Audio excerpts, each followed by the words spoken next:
On Christmas Eve many years ago, I lay quietly in my bed.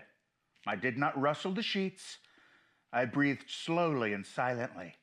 I was listening for a sound a friend had told me I'd never hear, the ringing bells of Santa's sleigh. There's no Santa, my friend had insisted, but I knew he was wrong. Late that night, I did hear sounds, though not of ringing bells.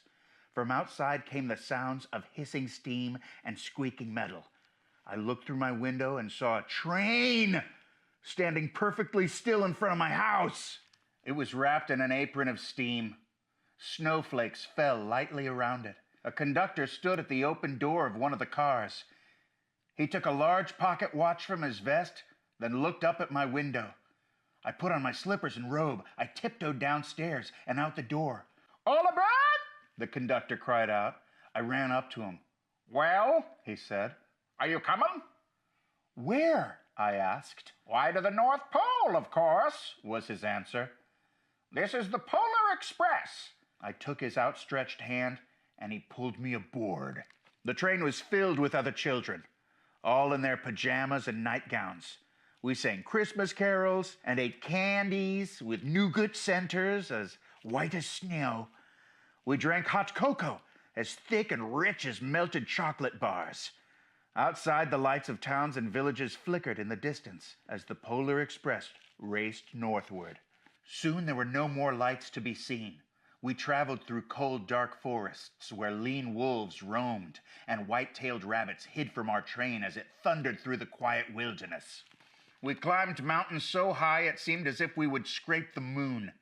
But the Polar Express never slowed down. Faster and faster we ran along, rolling over peaks and through valleys like a car on a roller coaster. The mountains turned into hills, the hills to snow-covered plains. We crossed a barren desert of ice, the great polar ice cap. Lights appeared in the distance. They looked like the lights of a strange ocean liner, sailing on a frozen sea. "There," said the conductor, "is the North Pole." The North Pole. It was a huge city standing alone at the top of the world, filled with factories where every Christmas toy was made.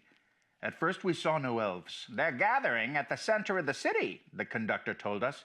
"That is where Santa will give the first gift of Christmas." "Who receives the first gift?" we all asked.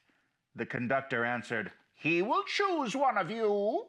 "Look!" shouted one of the children. "The elves!" Outside, we saw hundreds of elves. As our train drew closer to the center of the North Pole, we slowed to a crawl. So crowded were the streets with Santa's helpers. When the Polar Express could go no farther, we stopped, and the conductor led us outside. We pressed through the crowd to the edge of a large open circle.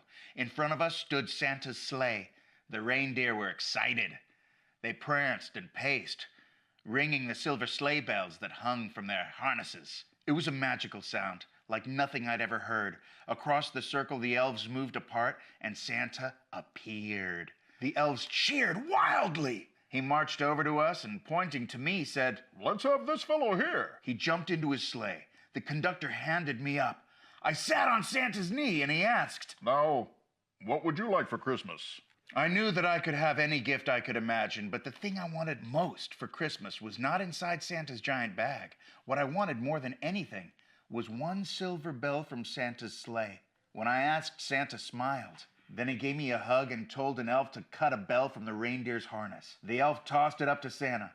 He stood holding the bell high above him and called out, "The first gift of Christmas!"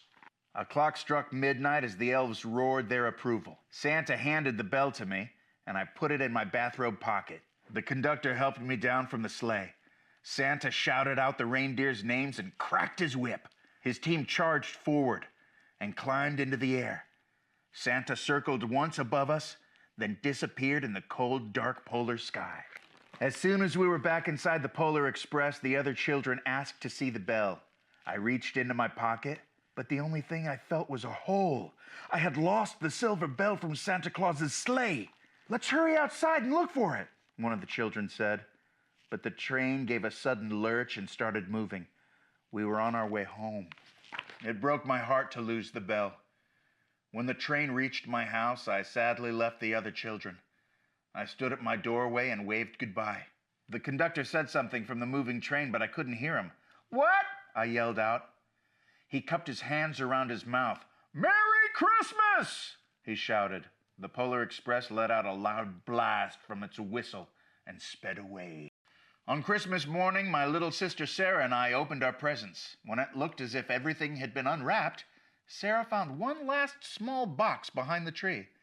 It had my name on it. Inside was the silver bell! There was a note. "Found this on the seat of my sleigh. Fix that hole in your pocket." Signed, Mr. C. I shook the bell. It made the most beautiful sound my sister and I had ever heard. But my mother said, "Oh, that's too bad." "Yes," said my father. "it's broken." When I'd shaken the bell, my parents had not heard a sound. At one time, most of my friends could hear the bell, but as years passed, it fell silent for all of them. Even Sarah found one Christmas that she could no longer hear its sweet sound. Though I've grown old, the bell still rings for me as it does for all who truly believe.